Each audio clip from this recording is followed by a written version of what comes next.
क्या कहेंगे सर, आप रेसलर के समर्थन में आए, लेकिन आप पे आरोप भी लगाया जा रहा है जो आंदोलन है ये सिर्फ हरियाणा का है। देखिए, ये तो आरएसएस और बीजेपी की पुरानी नीति है कि जब किसान आंदोलन करेंगे तो उनको कुछ विशेष राज्यों का बताया जाएगा, उनको खालिस्तानी पाकिस्तानी बताया जाएगा।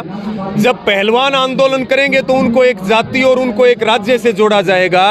जबकि ये आरोप लगाने वाले जो लोग हैं वो इन्हीं खिलाड़ियों को बेटी बताते थे, इन्हीं के साथ फोटो उतार के सोशल मीडिया पे डालते थे, इनको सम्मानित करते थे।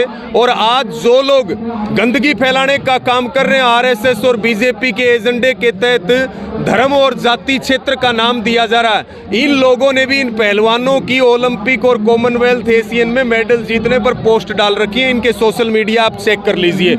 और हम आरोपों से डरने वाले नहीं हैं, आरोपों से हमें कोई परवाह नहीं है। जो अन्याय हुआ है ये देश का सोना है, जिन्होंने ना जाने कितनी बार हमारे देश का सम्मान और स्वाभिमान बढ़ाया है। आज उनके सम्मान के अगर ऊपर आंच आई है तो इस देश का प्रत्येक देशभक्त, बुजुर्ग, नौजवान, किसान, मजदूर, खिलाड़ी सब खड़े होंगे और वही जन सैलाब इन पहलवानों के आंदोलन के साथ है। जी, महापंचायत हो रही है, क्या है तैयारी पंचायत के बाद, क्या निर्णय लिया जाएगा, क्या होने वाला? देखिए, आज केवल एक निवेदन यहाँ से किया गया था कि केवल प्रतिनिधि आए खापों और संगठनों के, लेकिन उसके बावजूद जंतर मंतर पे बहुत बड़ी संख्या में लोग पहुंचे। जबकि गाजीपुर बॉर्डर से लेकर के सिंगू और टिकरी बॉर्डर, ढासा बॉर्डर तक सभी बॉर्डरों के ऊपर 3 लेयर की बैरिकेटिंग दिल्ली पुलिस ने की और हमारे हजारों लोगों को अब तक वहां बैठा करके रखा, उनको दिल्ली में नहीं आने दे रहे। उसके बावजूद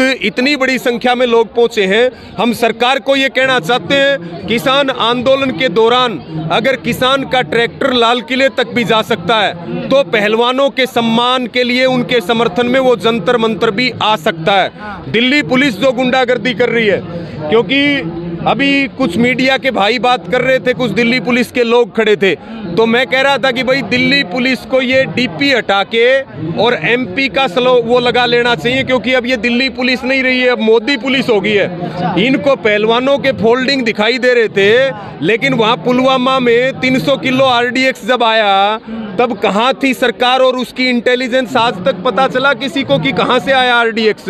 तो ये नहीं चलेगा। किसान जीत के गए थे, समय कितना भी लगे। आज खापों और संगठनों ने ये बिल्कुल स्पष्ट रूप से ऐलान कर दिया है कि हम पहलवानों का कंधे से कंधा मिला करके साथ और समर्थन देंगे और उनके साथ खड़े रहेंगे। हमें जो भी निर्णय लेना पड़ेगा, चाहे वो दिल्ली के घेराव का लो या जो है बॉर्डरों को जाम करने का लेना पड़ो, या जो भी निर्णय हम लेंगे, पूरे देश में विरोध प्रदर्शन हो रहे हैं, पुतले जलाए जा रहे हैं, ज्ञापन दिए जा रहे हैं, लेकिन और भी कड़े फैसले लेने पड़ेंगे। तो किसान और मजदूर और इस देश का नौजवान अपने इन बहन और भाइयों के साथ खड़ा रहेगा। लेकिन आप लोग कह रहे हैं कि हमारी लड़ाई सरकार से नहीं देती, किससे आपकी लड़ाई? कौन कह रहा है? देखिए पहलवानों के क्या, देखिए वो 2.5 महीने पहले का ट्वीट है, वो 2.5 महीने पहले का ट्वीट है। अब पहलवानों के जो नए ट्वीट हैं वो आप देख लीजिए, सारे के सारे बिल्कुल। कौन बचा रहा है बृजभूषण शरण सिंह को? मोदी सरकार बचा रही है। दिल्ली पुलिस किसके इशारे पर गुंडागर्दी कर रही है? मोदी सरकार के इशारे पर कर रही है। क्या पोक्सो एक्ट में देश में कानून है? हम कह रहे हैं कानून के सम्मत कार्रवाई करो। हम लोकतंत्र और संविधान को मानने वाले लोग हैं, लेकिन सरकार नहीं मान रही है। एक देश में 2 कानून कैसे चलेंगे? कानून एक देश में एक चलेगा। बीजेपी वाले के लिए भी वही कानून होगा और हमारे लिए भी वही कानून, आपके लिए भी वही कानून। मोदी जी कह रहे कि आप लोग आंदोलन जीवी है, उनकी छवि खराब करने की अच्छी बात है, हम कोई बुराई नहीं मानते, हम हैं आंदोलन जीवी। कितनी बार कहे मोदी जी को हैं, लेकिन हम आपकी तरह जुमला जीवी और दंगा जीवी तो नहीं है, तो उनको शर्म करनी चाहिए अपनी घटिया और बेहुदा बयानों के ऊपर। जी, लेकिन के मामले में प्रधानमंत्री खामोश क्यों हैं? आखिर क्या छुपा रहे हैं? क्या मामला है जो बोलने को तैयार नहीं है? ये एक ग्राउंड लोकसभा के चुनावों के लिए जो बीजेपी का एजेंडा होता है, धर्म और जात के नाम पर लोगों को बांटना और वोट बटोरना, विकास का नाम लेकर के विनाश करना और झूठ पे झूठ बोलना, लोग उसको समझ रहे हैं। और इतनी बड़ी संख्या में जो जागरूकता आई है, किसान आंदोलन के बाद ये आंदोलन पार्ट 2 है। और इसको हम ये भी कह सकते हैं कि उस समय ज़मीन फसल बचाने की लड़ाई थी, तो अब ये युवाओं का भविष्य और नस्ल बचाने की लड़ाई है जी। लेकिन बृजभूषण कह रहे हैं कि हम 1000 लड़की का शोषण कैसे कर सकते हैं, क्या हम शिलाजीत की रोटी खाते हैं? अरे भाई, बृजभूषण शरण सिंह, गाँव में एक पुरानी कहावत होती है, बोला भाई गाँव की रुआड़ गाम के बटोड़े बता दिया, अगर हरियाणा की कहावत है। तो बृजभूषण शरण सिंह की भाषा ये बताने के लिए काफ़ी है कि वो कितना बड़ा नालायक आदमी है, कितना बड़ा नालायक आदमी है, जिसको बोलने की तमीज़ नहीं है। उसका ट्रैक रिकॉर्ड चेक करो, उसके ऊपर मोटरसाइकिल चोरी का मुकदमा भी है, उसके ऊपर छोरी छेड़न का भी मुकदमा है, उसके ऊपर 307 और 302 के पर्चे भी हैं। और इन पहलवानों का ट्रैक रिकॉर्ड देखो, जिन्होंने कितनी बार देश का सम्मान बढ़ाया है। तो बृजभूषण का और इनका क्या, वो कह रहे हैं इनकी वजह से हम अध्यक्ष नहीं हैं। अरे भाई, आपको तो ABCD भी नहीं पता कुश्ती की, पूरे परिवार को आपने कब्जा दे दिया कुश्ती के ऊपर। कुश्ती उनकी बपोती नहीं है, कुश्ती भारत का खेल है। लेकिन वो तो आप लोग को धमकी दे रहे, कह रहे उससे ज़्यादा समर्थन हमारे पास है। अरे भाई, धमकियों से नहीं डरते हम धमकियों से नहीं डरते।